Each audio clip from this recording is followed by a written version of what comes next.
దేవునికి స్తోత్రం కలుగును గాక. మీ అందరికీ ప్రభువైన యేసుక్రీస్తు వారి యొక్క శుభనామములో ఈ యొక్క పునరుద్ధానపు పండుగ శుభాకాంక్షలు. హల్లెలూయా. ఈరోజు దేవుని యొక్క లేఖనాల్లో కొన్ని విషయాలు మనం జ్ఞాపకం చేసుకుందాము. యేసుక్రీస్తు వారు 3 రోజులు సమాధిలో ఉండి 3వ రోజున ఆయన పునరుద్ధానుడుగా లేచాడు. ఈస్టర్ అంటం కంటే కూడా పునరుద్ధానపు పండుగ అంటం అనేది చాలా ఆనందంగాను సంతోషాన్ని ఇచ్చేది. కారణం ఏంటంటే పునరుద్ధానం అంటే అర్థము తిరిగి లెగవటం. కనుక యేసుక్రీస్తు వారు మన కొరకు ఆయన చనిపోయి 3 రోజులు సమాధిలో ఉండి ఈ రోజున ఆయన పునరుద్ధానుడుగా మరణములో నుంచి, సమాధిలో నుంచి, ముద్రలో నుంచి, కావలిలో నుంచి ఆ బండను జయించిన వాడై, సాతానును జయించిన వాడై ఆయన పునరుద్ధానుడుగా లేచాడు. హల్లెలూయా. కాబట్టి ఈ యొక్క పునరుద్ధానపు పండుగ అనేది యేసుక్రీస్తు వారి యొక్క పునరుద్ధానముతో అది ప్రారంభమైంది. అది ప్రారంభమయ్యి ఈ రోజున మన జీవితాల్లో మనకది శక్తినిచ్చేదిగా ఉందని దేవుని వాక్యం మనకి జ్ఞాపకం చేస్తా ఉంది. మత్తయి సువార్తలో 28వ అధ్యాయంలో మొదటి నుంచి కొన్ని వచనాల వరకు అనేకమైన సంగతులు ఇక్కడ మనకు రాయబడతా వచ్చినాయి. విశ్రాంతి దినమున గడిచిపోయిన తర్వాత ఆదివారము తెల్లవారుచుండగా మగ్దలేని మరియయు వేరొక మరియయు సమాధిని చూడవచ్చిరి అని ఇక్కడ రాస్తా వచ్చాడు. ఇక్కడ ఆలోచన చేసినప్పుడు విశ్రాంతి దినము గడిచిపోయిన తరువాత ఆదివారమున అన్నాడు.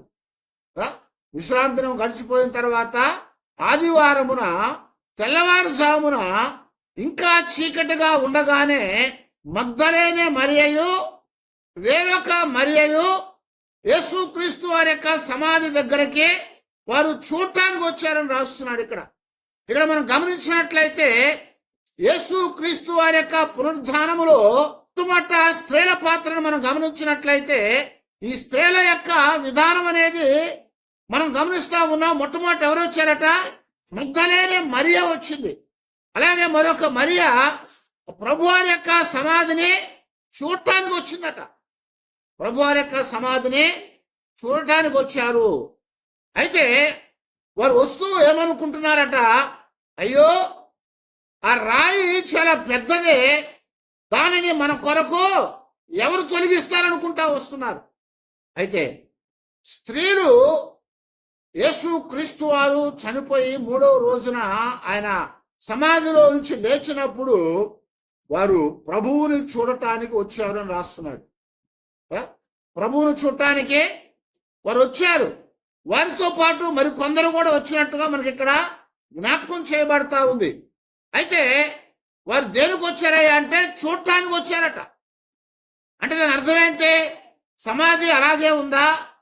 సమాధిలో శవాన్ని ఉంచారా, ఎత్తుకుపోయారా, దాని పరిస్థితి ఏంటో అని వారు గమనించడానికి వారు వచ్చినట్లుగా మనకి ఇక్కడ రాయబడింది. కానీ మనం జాగ్రత్తగా గమనిస్తే మగ్దలేనే మరియ, యేసు ప్రభువారు, అలాగే తల్లి అయిన మరియ, మరొక మరియ, వీరందరూ కూడా ప్రభువారి యొక్క సిలువ దగ్గర నుంచి వెంబడిస్తూనే వచ్చారు. వారు వెంబడిస్తూనే వచ్చారు. అయితే వారు సమాధి దగ్గరకు వచ్చి ఆయనను చూడటానికి, సమాధిని చూడటానికి, లేకపోతే ఆయన శరీరాన్ని, ఆయన యొక్క శవాన్ని చూడటానికి వచ్చారు వారు.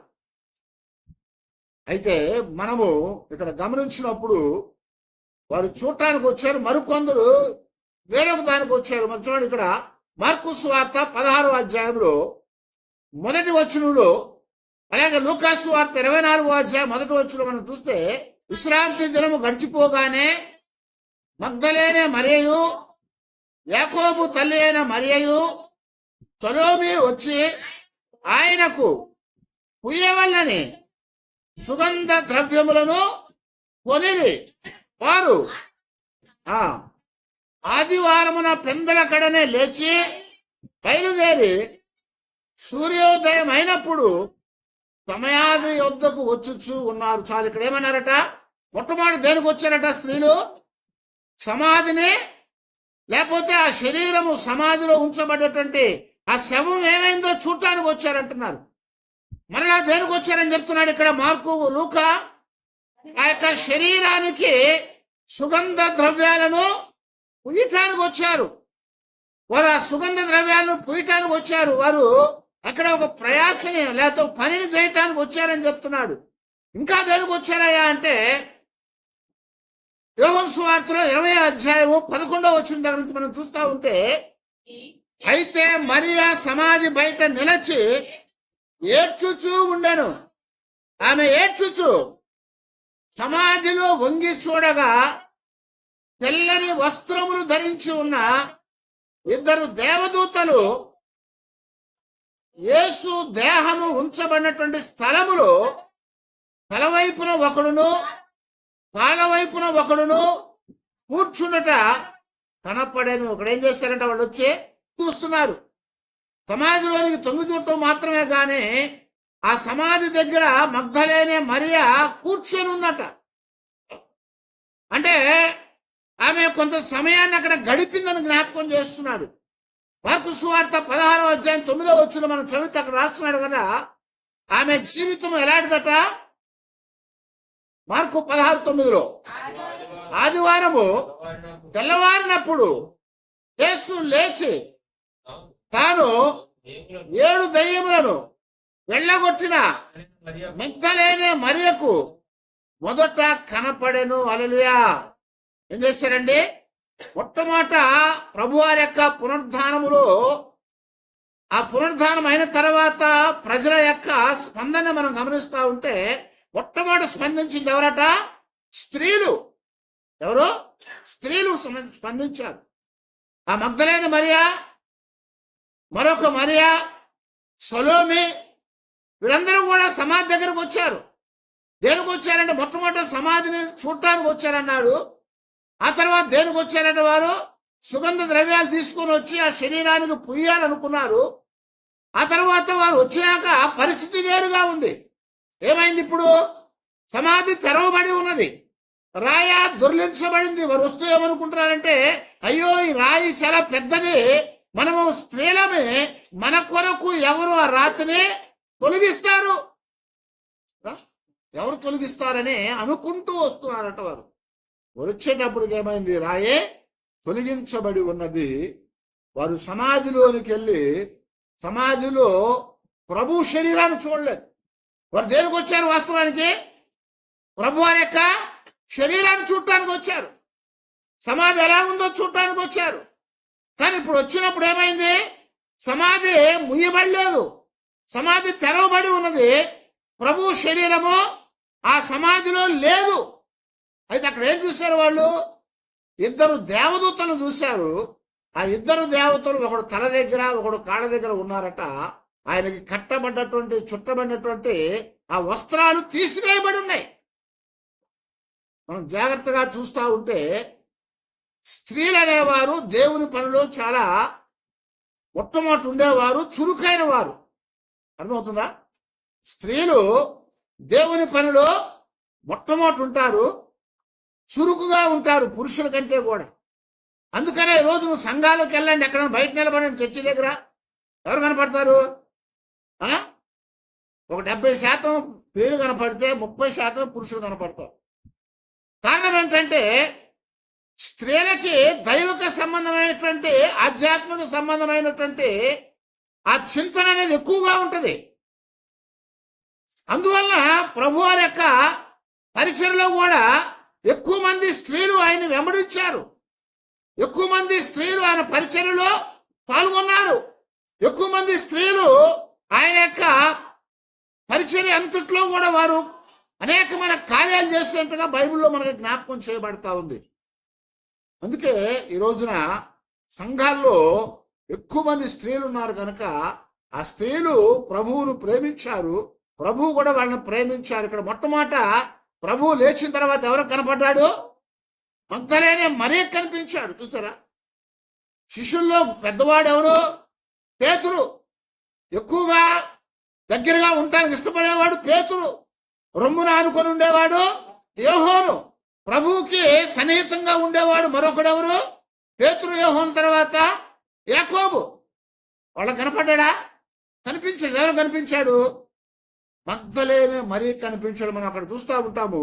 ప్రభువు 7 దయ్యములు వెళ్ళగొట్టినటువంటి మగ్దలేనే మరియకు, పాపాత్మురాలుగా ఉన్నటువంటి ఆమె జీవితాన్ని మార్చినటువంటి ఆ స్త్రీకి మొట్టమొదట ప్రభువు కనిపించాడు. కనుక స్త్రీలు అనేవారు దేవుని యొక్క పరిచర్యలో ముందుగా ఉండాలి, ధైర్యంగా ఉండాలి, ప్రభు యొక్క చింతన కలిగినటువంటి వారుగా ఉండాలని దేవుడు మనకి ఇక్కడ సెలవిచ్చాడు. కనుక మొట్టమొదట పునరుద్ధానములో స్త్రీల యొక్క పాత్ర ఎక్కువగా కనపడుతుంది. ఎందుకంటే ఆయన వారికి కనిపించాడు మొట్టమొదటి.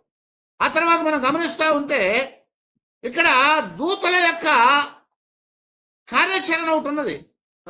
స్త్రీల పాత్రతో పాటుగా దూతల యొక్క కార్యాచరణ ఏదయ్యా అంటే మనకి 2వ వచనం దగ్గర నుంచి మనకి రాస్తున్నాడు కదా, ఆ ప్రభువు దూత పరలోకములో నుంచి దిగి వచ్చి ఏం చేసిందట?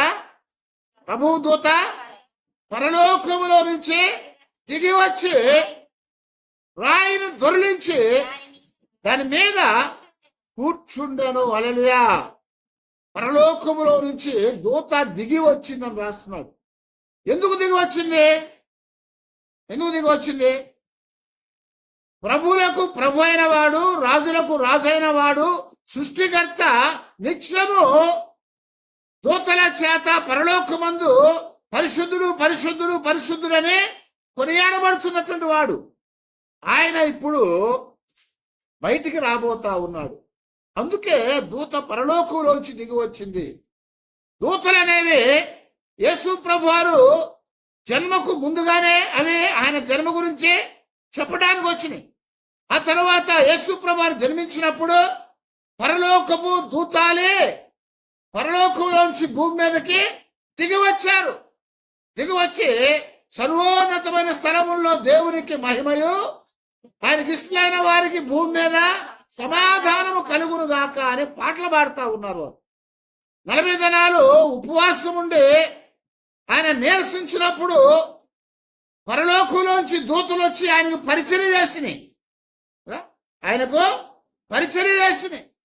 అలాగే ఆయన అప్పగించబడే ముందుగా గచ్చమనే తోటలో ఆయన వేదన పడతా ఉంటే దూతలు వచ్చి ఆయనకి ఆదరించినాయి. ఇప్పుడు చనిపోయాడు, పాతి పెట్టబడ్డాడు. అలాగే చనిపోయి పాతి పెట్టబడి విడిచిపెట్టబడలేదు, ఆయన తిరిగి లేచాడు. హల్లెలూయా. కనుక పుట్టడానికి చెప్పడానికి వచ్చిన వాళ్ళు, పుట్టినాక వచ్చి పాటలు పాడిన వాళ్ళు, బాధపడతా ఉంటే, శోధనలో ఉంటే దగ్గరుండి ఆదరించిన వాళ్ళు, మరి వేదన పడతా ఉంటే ఆదరించినప్పుడు, మరి చనిపోయి తిరిగి లేచినప్పుడు రారా దూతలు? అవునా? చనిపోయి తిరిగి లేస్తే రారా? చనిపోతే తిరిగి లెగకపోతే రావాల్సిన పని లేదు. ఆయన చనిపోయిన వాడు తిరిగి లేచాడు కాబట్టి ఇప్పుడు మళ్ళా రావాలి. అందుకని దూతలు వచ్చి ఏం చేశారట? ఆ రాతిని పొర్లించి వేసి ఆ రాతి మీద కూర్చొని ఉన్నారట. ఆ రాతి మీద కూర్చొని ఉండి ఏం చేశారయ్యా అంటే కొన్ని ఆటంకాలు తొలగించారు వాళ్ళు. ఎందుకు వచ్చారు దూతలు అంటే, మొట్టమొదట ఆ రాయి అడ్డుగా ఉంది తన శిష్యులకి. రాయి అడ్డుగా ఉంది. వారేమని మాట్లాడుకుంటున్నారు? అయ్యో మన కొరకు ఈ రాత్రిని ఎవరు తొలగిస్తారనుకుంటా వచ్చారు. మనకి చాలా ఆటంకాలు కలుగుతూ ఉంటాయి దేవుని పిల్లలంగా. ఆ ఆటంకాలను తొలగించడానికి దేవుడు తన దూతలకు ఆజ్ఞాపించాడు. ఇక్కడ మొట్టమొదటి ఆటంకం ఏదయ్యా అంటే సమాధికి అడ్డుగా ఉంచిన రాయి. మొట్టమొదటి ఆటంకం. ఆ దేవదూతలు వచ్చారు, దాన్నే తొలగించి వేశారు అని మనకి ఇక్కడ జ్ఞాపకం చేస్తున్నారు. ఆ రాయిని తొలగించి సమాధిలోనికి చూడటానికి అవకాశం ఇచ్చారు. ఒకవేళ రాయి తొలగించబడకపోతే వాళ్ళు ఏమనుకునేవారు? ప్రభువు లెగలేదేమో. అవునా? రాయిని తొలగించకపోతే సమాధిలో ప్రభువు శరీరం ఉందనుకునేవాళ్ళు. ఆ రాయిని తొలగించకుండా ప్రభువు లేచి బయటకు రాగలడా? ఆయన చనిపోయి తిరిగి లేచిన తర్వాత శిష్యులు ఇంటిలో ఉన్నప్పుడు ఏం చేశారు? ఆయన తలుపులు వేసుకొని ఉంటే తలుపేసే ఉంది, లోపలికి వచ్చాడు ఆయన. లోపలికి వచ్చాడు. తలుపేస్తుంటే లోపలికి వచ్చిన వాడు సమాధికి రాయడ్డుగా ఉంటే లోపలికి రాలేడా? బయటికి రాలేడా? వస్తాడు. అయితే మన విశ్వాసాన్ని బలపరచడానికి దేవుడు దూతలను పంపించి ఏం చేశాడు? మనకు అడ్డుగా ఉన్నటువంటి రాతిని తొలగించాడు. ఆ రాయి ఉంటే విశ్వాసం బలపడదు. సమాధికి రాయి అడ్డుగా ఉంటే వచ్చిన స్త్రీల యొక్క లేకపోతే శిష్యుల యొక్క విశ్వాసుల యొక్క జీవితాల్లో విశ్వాసం బలపడదు. రాయి అలాగే ఉండి ప్రభు బయటకు వస్తే శరీరం అనేది లోపలే ఉందేమో అనుకుంటాం మనం. అందుకే ఆ అడ్డంకిని తొలగించడానికి దూతను పంపాడు. ఆ దూత వచ్చి ఏం చేసింది? ఆ రాతిని తొలగించేసింది. మొట్టమొదటి ఆటంకం. రెండవ ఆటంకం ఏదయ్యా అంటే సైనికులను కాపలా పెట్టారు. ఆ యొక్క యాజకులు, ప్రధాన యాజకులు పిలాతు దగ్గరికి ఏం చెప్పారు? అయ్యా, ఆ వంచకుడు ఎవరట? ఆ వంచకుడు ఆయన బ్రతికున్నప్పుడు నేను చనిపోయి 3వ రోజు లెగుస్తానని చెప్పాడు. ఎంత గుర్తుందో చూసారా? చంపడానికి ప్రయత్నం చేస్తున్నటువంటి, అప్పగించడానికి ప్రయత్నం చేస్తున్నటువంటి యాజకులు, ప్రధాన యాజకులకు ఎంత గుర్తుందది? ఏమన్నారు? వెళ్ళి ఈ వంచకుడు అని చెప్తున్నారు. ఆయన బ్రతికున్నప్పుడు 3వ రోజున చనిపోయిన తర్వాత నేను లెగుస్తానని చెప్పాడు. ఆయన లెగుస్తానని చెప్పాడు. శిష్యులు గుర్తులేదు అది, విశ్వాసులు గుర్తులేదు. విశ్వాసులకి గుర్తుండనివి వాళ్ళు గుర్తుపెట్టుకోరు వాళ్ళు. కానీ ఎవరైతే వ్యతిరేకంగా ఉంటారో వాళ్ళు గుర్తుపెట్టుకుంటారు. ఇక్కడ రెండవ ఆటంకం ఏదయ్యా అంటే సైనికులు. వారు వెళ్ళి కాపలా పెట్టారు. ఆ కాపలా పెట్టినప్పుడు వాళ్ళు అనుకుంటా ఉండొచ్చు, అయ్యో సైనికులు ఉన్నారు, ఎందుకు కాపలా పెట్టారు? ఆ సమాధి దగ్గరికి ఎవరు కూడా రాకుండా కాపలా పెట్టారు. ఎందుకని? వారు వస్తే ఆ శవాన్ని ఎత్తుకుపోతారేమో. మత్తయి సువార్త 27వ అధ్యాయంలో 62 నుంచి మనం చదువుతా ఉంటే వాళ్ళు వెళ్ళి చెప్పిన మాటలు కనపడతా ఉన్నాయి. 3వ దినం వరకు సమాధిని భద్రము చేయ ఆజ్ఞాపించుమని వేడుకున్నారట. 3వ దినం వరకు కూడా సమాధిని భద్రం చేయమని వేడుకున్నారు. అంటే ఎవరు కూడా సమాధి దగ్గరికి రావటానికి వీల్లేదు. రెండో అడ్డం ఏదయ్యా అంటే సైనికులు. ఆ సైనికులు ప్రభు యొక్క సమాధిని చూడవరేమో, ఆ శవానికి మనం వీటి యొక్క సుగంధ ద్రవ్యాల్ని పొయ్యనవరేమో అనుకున్నారు వాళ్ళు. కానీ పైనుంచి దూతలు ఏం చేశారు? ఆ రెండవ ఆటంకమైనటువంటి సైనికులను కూడా వాళ్ళు ఏం చేశారు? తొలగించి వేశారు. మనం చదువుతా ఉంటే అక్కడ మత్తయి సువార్తలోనే ఆ ప్రభు లెగవగా ఏమైందంట, వారు సైనికులట రాను వారు చచ్చిన వారి వలె పడిపోయారు. హల్లెలూయా! చచ్చిన వారి వలె పడిపోయారట వాళ్ళు. వాటి రెండవ ఆటంకం ఏంటి? ఆ సైనికులు రెండవ ఆటంకాన్ని కూడా తొలగించారు. ఆ తర్వాత 3వ ఆటంకం ఏదయ్యా అంటే వాళ్ళు మర్చిపోయారు. శిష్యులు మర్చిపోయారు ప్రభు లెగుస్తాడని. నేను 3వ రోజున లెగుస్తాను అని చెప్పిన మాట వాళ్ళకు జ్ఞాపకం లేదు. వ్యతిరేకమైనటువంటి వారు పగస్తులకి జ్ఞాపకం ఉంటుంది, కానీ సొంతలో జ్ఞాపకం ఉండదు. ఇప్పుడు శిష్యులందరూ కూడా మర్చిపోయారు లెగుస్తారని చెప్పిన మాట. ఆయన లెగుస్తారని చెప్పినట్టయితే సుగంధ ద్రవ్యాలు తీసుకొని వచ్చేవారు కాదు కదా. సుగంధ ద్రవ్యాలు తీసుకుని వస్తారా? తీసుకున్నారు. శిష్యులు కూడా యేసు ప్రభు వారు 3వ రోజు లెగుస్తారని చెప్పింది వాళ్ళ జ్ఞాపకం ఉన్నట్లయితే వాళ్ళు సుగంధ ద్రవ్యాలు తయారు. వాళ్ళు ఏం తీసుకుని వచ్చేవారు? ప్రభువును ఎదుర్కోవటానికి సంతోషంతో, ఆనందంతో మరి వచ్చేవారు వాళ్ళు. అయితే వాళ్ళని జ్ఞాపకం చేయాలి. 3వ ఆటంకం ఏదంటే వాళ్ళ మతి మరుపు. అది జ్ఞాపకం చేయటానికే అక్కడ బండ మీద కూర్చొని ఉంది. ఆ బండ మీద కూర్చొని మగ్ధలేని మరి అంటుంది కదా, ఆ మాట చదవండి.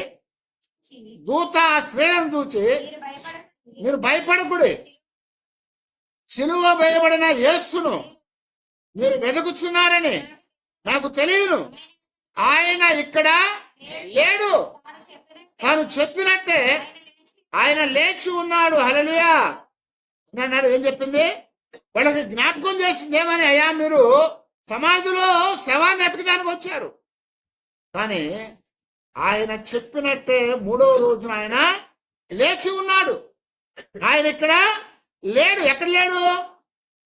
ఎక్కడ లేడట? సమాధిలో లేడు. సమాధిలో లేడు. వాళ్ళు వంగి లోపల చూశారట.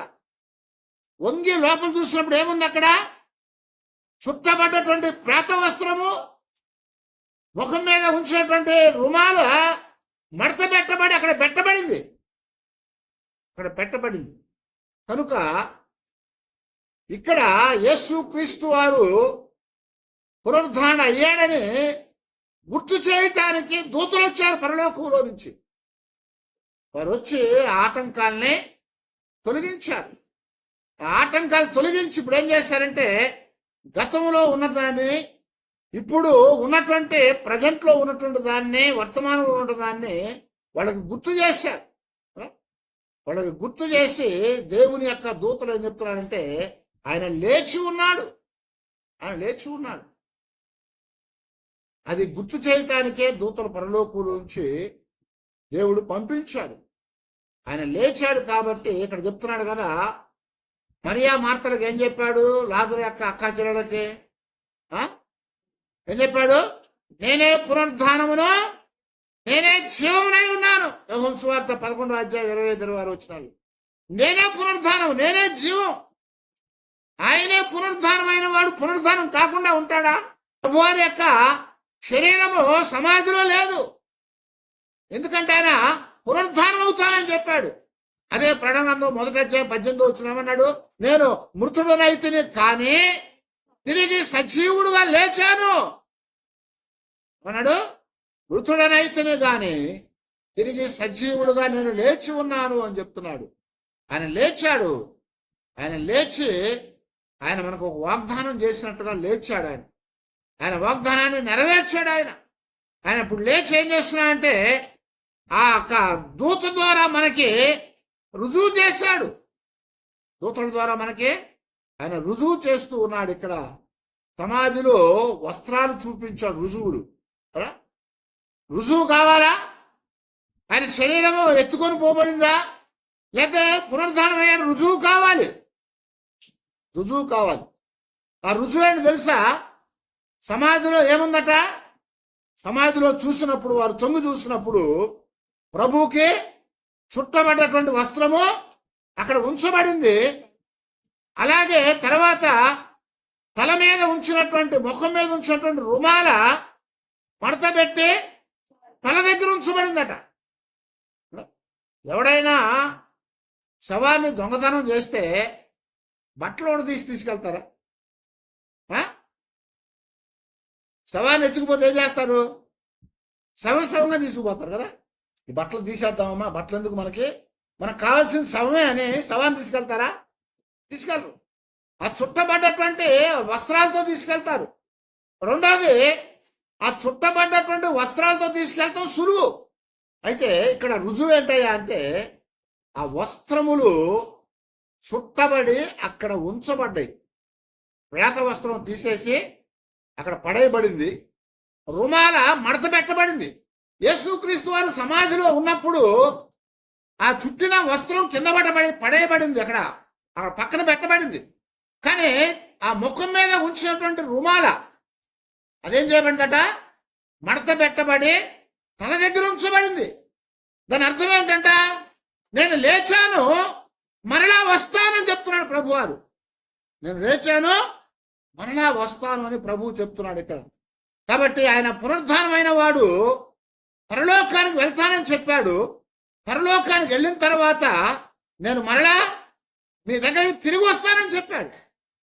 మరలా తిరిగి వస్తానని చెప్పాడు. కనుక ఆయన మరలా వస్తాడు అని చెప్తున్నాడు. మత్తయి సువార్తలో, మార్కు సువార్తలో, లూకా సువార్తలో చివరి అధ్యాయాల్లో చివరి మాటలు అదే చెప్పాడు. ఏమని చెప్పాడు? మీరు సర్వలోకానికి వెళ్ళి సర్వ సృష్టికి సువార్తను ప్రకటించి నమ్మిన వాళ్ళందరూ కూడా బాప్తిస్మం ఇవ్వండి. అయితే నేను యుగ సమాప్తి వరకు మీతో ఉంటాను, నేను మరలా వస్తాను అని చెప్పాడు. నేను మరలా వస్తాను అని చెప్పాడు. ఆ యొక్క ఒలీవల కొండ మీద నుంచి ఆయన ఆరోహణం అవుతూ ఏం చెప్పాడు? ఇదిగో దూత చెప్తా ఉంది. అక్కడ ఒక దూత ఉందని చెప్తుంది. ఈయన ఏ విధంగా ఆరోహణమయ్యాడో ప్రకారం మరలా ఇక్కడ అవరోహణం అవుతాడు, దిగుతాడని చెప్పాడు. కనుక యేసు ప్రభువారు ఏ కొండ మీద నుంచి ఆయన ఆరోహణం అంటే పరలోకానికి వెళ్ళాడో అదే కొండ మీద మరలా ఆయన దిగి రాబోతా ఉన్నాడు. అందుకొరకే ఆయన ఆ రుమాల్ని మడతబెట్టి అక్కడ ఉంచాడు. ఆ ప్రేత వస్త్రాన్ని మాత్రం చుట్టే ఆ పక్కన పెట్టేశాడు. కనుక దేవుని యొక్క సన్నిధిలో ఆయన పునరుద్ధానం అయ్యాడంటే మన జీవితాల్లో మనం గుర్తు చేసుకోవాల్సింది ఏంటంటే, స్త్రీలుగా వారికి ముందు కనపడ్డాడు, వాళ్ళని వెళ్ళి శిష్యులకు చెప్పమని చెప్పాడు. ఆ తర్వాత మన బాధ్యత, మనం శవాన్ని లేకపోతే సమాధిలో చూస్తానికి వచ్చామేమో కదా, లేకపోతే ఆయనకి సుగంధ ద్రవ్యాలు పూయడానికి వచ్చామేమో, లేకపోతే మరి ఆయన అడ్డుగా ఉన్నది ఎవడు తీస్తాడు అనుకొని బాధపడతా వస్తున్నామేమో మనం. వాటన్నిటిని కాదని చెప్తున్నాడు దేవుడు. దానికి ముందుగా ఆ దూతలను పంపించాడు. ఎందుకయ్యా అంటే మనకున్న ఆటంకాలను తొలగించడానికి. మన ఎదురుగా ఎంత బండలాంటి అడ్డు ఉన్నప్పటికీ దేవుడు అన్న కదా దాన్ని తీసివేస్తాడు. ఆటంకాన్ని తీసివేసి విశ్వాసంలోంచి అధిక విశ్వాసంలోకి మనం వెళ్ళటానికి ఆయన మార్గాన్ని సులువు చేస్తాడు. అలాగే మరి అక్కడ ఆయన ఏం చెప్తున్నాడు అంటే, ఇదిగో ఆయన లేచాడు అని చెప్తున్నాడు, ఆయన ఇక్కడ లేడు అని చెప్తున్నాడు. ఎందుకంటే ఆయన పునరుద్ధానము అయ్యాడు. కాబట్టి దూత అంటుంది కదా, ఇదిగో సజీవులను మృతుల్లో ఎలా వెతుకుతున్నారు మీరు అని చెప్పింది. సజీవుడైన వారిని మృతుల్లో మీరు ఎందుకు వెతుకుతున్నారు? ఇప్పుడు సజీవుడయ్యాడు, ఆయన లేచాడు. ఆయన ఎక్కడ ఎతకాలి? సమాధిలో కాదు, సమాధి బయట. అందుకనే ప్రభువారు బయట ఉన్నప్పుడు మగ్దలేని మరి వచ్చి ఆయన తోటమాలనుకొని ఏమంటుంది, అయ్యా నా ప్రభువుని ఎవరైనా మోసుకెళ్ళారేమో, నువ్వైనా చూసావా చెప్పు నాకు, నేను వెళ్ళి తెచ్చుకుంటాను ఆయన చెప్తున్నాడు కదమ్మా, నీ ప్రభువుని ఎవడు మోసుకెళ్ళలేదు, ఆయన లేచాడు.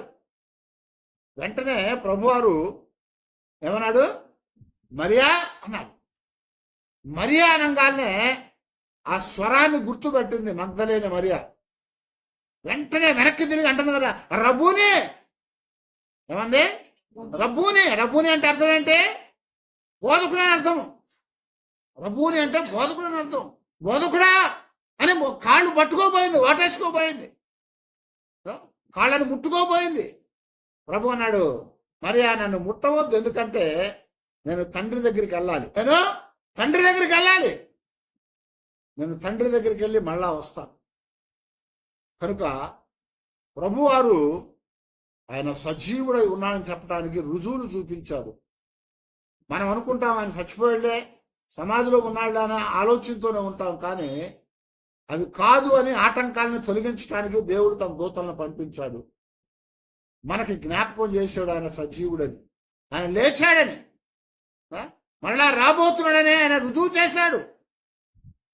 అయితే మన జీవితాల్లో ఎల్లప్పుడూ కూడా మరి ప్రభు యొక్క ప్రత్యక్షతను చూడగలగాలి. ప్రభు యొక్క ప్రత్యక్షతను చూడలేకపోతే మన జీవితాలు వ్యర్థమైపోతాయి. ఆ మగ్దలేని మరియ ప్రభువాన్ని చూసింది మొట్టమొదట, ఆమెకే కనపడ్డాడు ఆయన, శిష్యులకు కనపడలా. శిష్యుల్ని మొట్టమొదట ఏర్పాటు చేసుకున్నాడు కదా, శిష్యుల్ని ఆయన బోధ చేసుకుంటా తిరుగుతా, మీరు నన్ను వెంబడించండి, నేను మిమ్మల్ని మనుషులు బట్టే ధ్యానాలు చేస్తాను, చేపలు పట్టేవారు కాకుండా అని చెప్పాడు. వచ్చారు ముందు వచ్చిన వాళ్ళకి కనపడలేదు. సేవలో తిరుగుతూ ఉంటే మధ్యలో తటస్థపడింది. 7 దయ్యాలు బట్టి పాపాత్మురాలుగా ఉన్నటువంటి ఈమె, ప్రభువు ఆమెని ముట్టాడు, ఆమెకు ఉన్నటువంటి దయ్యాలను వెళ్ళగొట్టాడు, ఆమె పాపాన్ని తీసివేశాడు. కాబట్టి ఏం చేసింది ఆమె? ఆ రుణాన్ని ఉంచుకోలేక ఆ ప్రభువుని జ్ఞాపకం చేసుకొని, అదిగో 300 దేనారాల విలువ చేసే జటమాంసి అత్తరు తీసుకుని వచ్చి ఏం చేసింది? ఆయన పాదాల మీద పోసి ప్రభువుకి కృతజ్ఞత తెలియజేసింది. కాబట్టి ప్రభు ఇప్పుడు ఆమెకే మొట్టమొదట కనపడ్డాడు. ఆమెకే మొట్టమొదట కనపడి నేను సజీవుడనై ఉన్నాను అని చెప్పాడు. కనుక ఆ సజీవుడిని ఇప్పుడు ఏం చేయాలి? మనము ఆయన ప్రత్యక్షతను చూడాలి. ఆ తర్వాత ఏం చేయాలి? ఆయన్ని ఆరాధించాలి. ఆయన్ని మనము ఆరాధించాలి. ఆయన ఆరాధించి ఆయన మహింపరచాలి. మనము ఆయన మహింపరచాలి.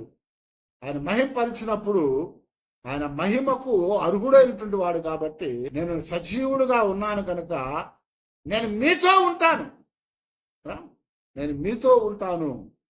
ఒక నిశ్చయిత ఇచ్చాడు మనకి. నేను మీతో ఉంటాను, యుగ సమాప్తి వరకు నేను మీతో ఉంటానని వాగ్దానం చేశాడు ఆయన. ఇప్పుడు చెప్తున్నాడు కదా, ఆయన సజీవుడై లేచిన తర్వాత ఇప్పుడు మనకు ఒక అష్యూరెన్స్ ఇస్తున్నాడు, నిర్ధారణ ఇస్తున్నాడు. ఆ నిర్ధారణ ఏదయ్యా అంటే, మనతో ఉంటానని చెప్తున్నాడు ఆయన. ఆయన మనతో ఉంటానని చెప్పాడు. ఇక్కడ శత్రువులైన వారు అనేకమైన ఆటంకాలు కలుగు చేస్తారు, కానీ దేవుడు వాటన్నిటిని కూడా తీసివేశాడు. ఆ శత్రువులైన వారు ఏం చేశారు? ఆయన లెగుస్తా అని చెప్పాడు కాబట్టి కావలి పెట్టమన్నాడు, ముద్ర వేయమన్నారు, సైనికులను పెట్టాడు. అయితే దేవుడు వాటన్నిటిని తొలగించి ఆయన ఇప్పుడు మన జీవితాలకి కావలసినటువంటి ఆ పునరుద్ధానపు శక్తినిచ్చాడు. మనకు పునరుద్ధానపు శక్తినిచ్చాడు. సిలువను గూర్చిన మాట ఏమన్నాడు? విశ్వసించుతున్నది మనందరికి కూడా శక్తి, దేవుని శక్తి అయి ఉన్నది. ఇప్పుడు ఆ శక్తిని మనకి ఇచ్చాడు. ఈ రోజున మనం వెళ్ళి ప్రవక్తలను చెప్పుకున్న వాళ్ళు చాలా మంది ఉన్నారు, దేవుళ్ళని చెప్పుకున్న వాళ్ళు చాలా మంది ఉన్నారు కదా. ఈరోజు మనం వాళ్ళ సమాధులు చూస్తే ఏమన్నాయి? మూసేసే ఉన్నాయి. కానీ తెరవబడ్డటువంటి సమాధి మాత్రము యేసు క్రీస్తు వారి సమాధి మాత్రమే. హల్లెలూయా. ఎందుకో తెలుసా? ఆయన లేచాడు కనుక ఆ సమాధి ఖాళీగా ఉన్నది. ఆ సమాధి ఖాళీగా ఉంది. లేచాడని చెప్పాలని రుజువు ఏంటి? సమాధి ఖాళీ ఉండాలి, శవం ఉండకూడదు, అక్కడ ఎముకల గూడు ఉండకూడదు. కాబట్టి ప్రభువారి యొక్క సమాధి తెరవబడింది, అందులో ఎముకల గూడు లేదు, కుళ్ళిపోయిన శరీరం లేదు, చుట్టబడిన ప్రేత వస్త్రాలు అక్కడ ఉంచబడ్డాయి. ముఖం మీద ఉంచినటువంటి రుమాలు మడతపెట్టి అక్కడ పెట్టబడింది, కానీ అందులో శరీరము కానీ శవము కానీ ఎముకలు కానీ ఏమీ లేవు. కారణం ఏంటంటే ఆయన లేచాడు, పునరుద్ధానుడయ్యాడు. కనుక ప్రియా దేవుని బిడ్డలారా, మనం అందరం కూడా ఆయన ఎందుకు విశ్వాసం ఉంచాము, కానీ ఆయన చెప్పింది పూర్తిగా నమ్మలేకపోతున్నాం. అందుకొరకే దేవుడు సమాధిని తెరిచి ఉంచాడు. ఆ సమాధి ఆయన తెరవకపోతే ఆయన ఇంకా చనిపోయి అనుకుంటాము. అందుకనే పౌలు గారు కొరింథీ పత్రికలో చెప్తా ఉంటాడు, ఇదిగో ఆయన లెగవకపోతే మన విశ్వాసము వ్యర్థమే. మన విశ్వాసం వ్యర్థమే, మనం ఆయన నమ్మటం వ్యర్థమే, ఆయన వెంబడించడం వ్యర్థమే, ఈ సువార్త వ్యర్థమే అని చెప్తాడు. ఎందుకంటే ఆయన లెగవకపోతే, పునరుద్ధానం కాకపోతే అన్నీ కూడా వ్యర్థమే. అయితే దేవుడు ఏది కూడా వ్యర్థం చేయలేదు. ఏం చేశాడు? ఆయన చెప్పిన సమస్తాన్ని కూడా ఆయన జరిగించి ఆయన లేచి అంటున్నాడు కదా, ఇది మొదటి పునరుద్ధానం. ఏదట? మొదటి పునరుద్ధానం. ఎందుకంటే మొదటి పునరుద్ధానం అంటే అర్థం ఏంటి? ఇంకోటి ఉంది, అవునా? మొదటి పునరుద్ధానం అంటే రెండవది ఉంది. మొదటి పాత నిబంధన అని చెప్పుకున్నాం అంటే ఏంటి? కొత్తది ఇంకోటి ఉందని చెప్పుకున్నాం. మొదటి ఆదాం అని చెప్పుకున్నాం అంటే ఇంకొక ఆదాం ఉన్నాడని చెప్పుకున్నాం. మొదటి మనుషులు అని చెప్పుకున్నాం, ఇంకో మనుషుడు ఉన్నాడు.